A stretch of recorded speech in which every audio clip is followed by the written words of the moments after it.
Ajaa'iba nuyi jarraa nuti keessa jirru kan waan nu harkaa qabu waan keessa jirru bara keessa jirru akkatti jirru waan irra jirru gaddi keenya miidiyaa irratti gammachuun keenya miidiyaa irratti ulfi keenya miidiyaa irratti boo'ichi keenya miidiyaa irratti uffannaan keenya miidiyaa irratti wanti nu uffachuu jenne miidiyaa irratti wanti nu nyaataa jirru miidiyaa irratti waan nyaachuu jenne miidiyaa irratti waan dhuguu jenne miidiyaa irratti yoo fuune miidiyaa irratti yoo galchine miidiyaa irratti yoo jaallanne miidiyaa irratti yoo jibbine miidiyaa irratti yoo hamanne miidiyaa irratti yoo faarfanne miidiyaa irratti yoo haarre miidiyaa irratti yoo lolle miidiyaa irratti yoo firoonfanne miidiyaa irratti yoo saddaqanne miidiyaa irratti yoo kiiree hojjechuu jenne miidiyaa irratti yoo badii jalanne miidiyaa irratti maaluma tafimee wanni nu miidiyaa irratti hin goone jira yoo jiraate maal himee naa hima osuma jiraate illee yookaan guyyaa eeggata boriftaan gabbaa malee wanni afaa jiru tokko hin jiru waa hunda miidiyuma irratti goonee miidiyaa irratti ijaarree miidiyaa irratti diiguu miidiyaa irratti barree miidiyaa irratti jibbuu wanni nun goone hin jiru waan goonu mara miidiyuma irratti godhaa jirra miidiyuma irratti godhuu deemna jechuudha yaa jamaa ani wannan isinii dhaamu maa miidiyaa irratti godhamee yookaan miidiyaa irratti hin goonuu miidiyaa irratti godhuu hin qabdanu hin jedha osoo hin taane hin danda'amu wanni jijjiirameera wanni kaleessaatii fi harri tokko hin ta'u kaleessa waa hedduu gaa yeroo abbootii keenya asiin dura ammatuma xiqqoo muraasa dura akkasitti wanni hundi miidiyaa irratti hin geggeeffamu wanni martii aybiin ofiitis dallansuun ofiitis jaalalli namaaf qabanus haga ta'e tokko manuma keessatti gabbayee agasitti hin mul'atu namootuma tokko takkatu keessaan nama quba qaba yookaan nama namatti dhiyaatutu waan mana keessa jiru yookaan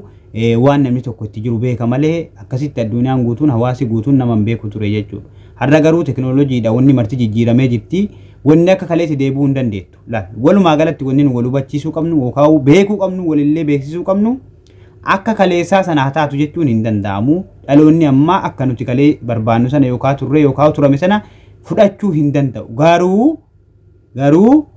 akka haala amma jiruu fi waan yeroo bara keessa jiru kanatti fooyyessinee akka irra ta'uu qabu godhuu irratti hojjechuu qabna malee waan kalee deebifna yoo jenne waan kaleellee deebisuu hin dandeenyu waan irraallee fooyyessuu hin dandeenye gidduutti kisaaraa goona jechuudha. Gabaabumatti wanni taatu kun hundi miidiyaa hanqattu miidiyaa irra hin fidinaa jechuu qabna osoo hin taane akka itti fiddanuu fi yeroon fiddan wanni keessaa fidamuu qabu wanni hambifatamuu qabu beekamuun barbaachisaadha. Miidiyaa irratti hojjechuun miidiyaa irratti dubbachuun miidiyaa irra waa fiduun gaarii ta'ee wanni miidiyaa irra dhufu waa hedduutu jira wanni irraa baratamu wanni namaaf fakkeenya ta'u waa hedduutu jira garuu wanni sun akka nu hin miine akka jireenya keenya hin balleessine akka bultii keenya hin balleessine akka jaarsa keenya walitti nu hin buufne akka jaartii keenya walitti nu hin buufne akka maatii keenya wal nu dhabsiifne akka hawaasa keenya hin dallansiifne akka rabbii guddaa isa nu uume nutti hin dallansiifne yookaan qixaaxa isaa sana nun dadhabsiifne nun fudhachiifne gochuu qaamnaa kanaaf waan goonu egaa miidiyaa irratti godhuun keenya noolle akka nun miinetti akka jiruu keenya miinetti akka jireenya keenya hin balleessinetti gochuu qaamnaa wanni nu afaa jiru wanni nu miidiyaa irratti hin godhin yoo du'aa jirra yookaan du'a keenya miidiyaa irratti mul'isin malee wanni hin mul'ifamne badiis ta'e gaariis ta'e fokkataas ta'e wanni marti wanni miidiyaa irratti mul'ataa hin jiru wanni afillee mul'achuuf deema walumaa galatti yoo du'a keenyaaf guyyaa du'a keenyaa qofa miidiyaa irratti mul'achuu dhiifne yookaan mul'isuu baanne malee wanni afaa jirtu natti hin fakkaattu sunummaanuu nuti gaafas ibsachuu dhabnullee mul'achuu dhabnullee nu duuba gaafa nuti duune miidiyaa irratti ibsamuun keenya waan hin oolleef wanni afaa jirtu hojii keenya waan nuti hojjetataa jirru isaan ilaahiidhaan wal geenye gaafas hojii keenyaa fi deebii keenya qofa hawaasi kun yookaan miidiyaan kun nu dabarsuu dhaba yookaan quba nu dhaba yookaan kaameraan gaafas waraabduu hin jirtu akka gaafiin jirtu beekna malee akka jennaniin fazaamni yookaan mana lama keessaa mana tokko namni seenaa beenna malee eega du'e nabalu kun azaaba seeneera yookaan jennasi seeneera jennee murteessuu hin dandeenyu garuu haga ta'e hojii isaarra dhaabbannee namni kun waan gaarii hojjetaa ture jennata kadhachuu fi yookaan jennata ni argata jennee abdachuu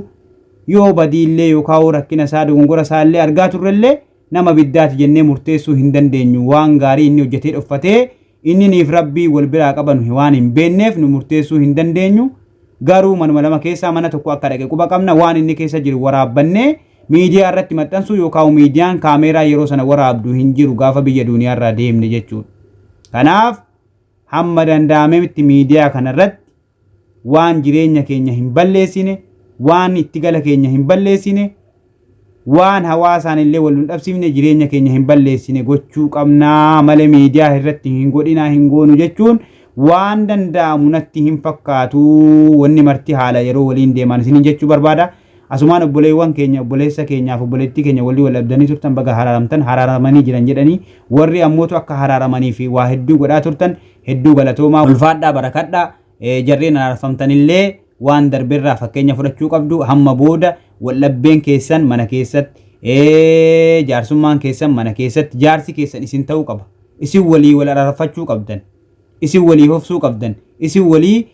akkuma wal beekta walii beekuu yaani akkuma wal beekuurra walii beekuu wayya akkuma jedhamaa ture kanani beektan isin namoota miidiyaa hordofu, namoota miidiyaa irra turan, namoota inumaayyuu barumsa namaa dabarsaa turtan waan ta'eef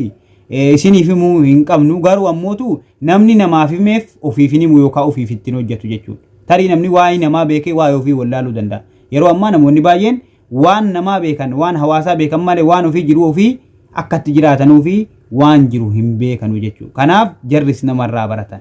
Waan biraa yoo nama barsiisan waan ofii jara fayyadummoo nama biroo irraa baratan jechuudha. Kanaaf jara kana hin beekanu yookaan beeku jennee dhiisuu qabna. Osoo hin taane jaraaf illee waa dhaamuun barbaachisaadha. Nuti illee waa irraa hubachuu qabna. Dhaloonni ammaa yookaan yeroo nuti keessa jiru kana keessatti waa uwwifneetuma irraa dudubbannee irraa maal jenneetuma iyyinee dabarfanna malee waa irraa hubachuutti hin jiru. Silaa ammoo waa irraa hubachuu gaariidha. Waldhabbee irra jara kana gidduutti ta'e irratti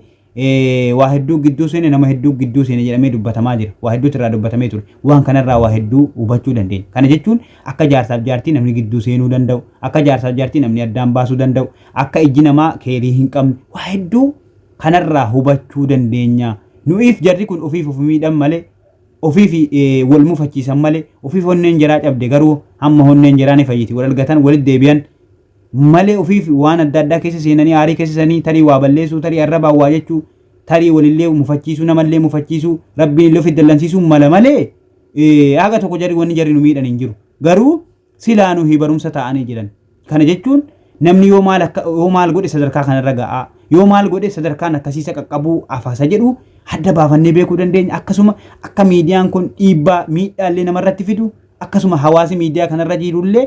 akka waan tokko namarraan ga'u hubachuu qabnaa ni hubannalleedha. Kanaaf waan jara kanaa waan biraa wani dubbannu hin jiru. Nagoomanii jiranii walitti deebi'anii jiran jedhaa jiru gammannee irraa baga gammaddanii. Kanaaf warroonni walitti buusuuf olii gadi fiigaa turtanii amma immoo walitti deebi'an baga qaanoftanii isinillee waa barattu jedhee tayyaada. Kana booda akka namni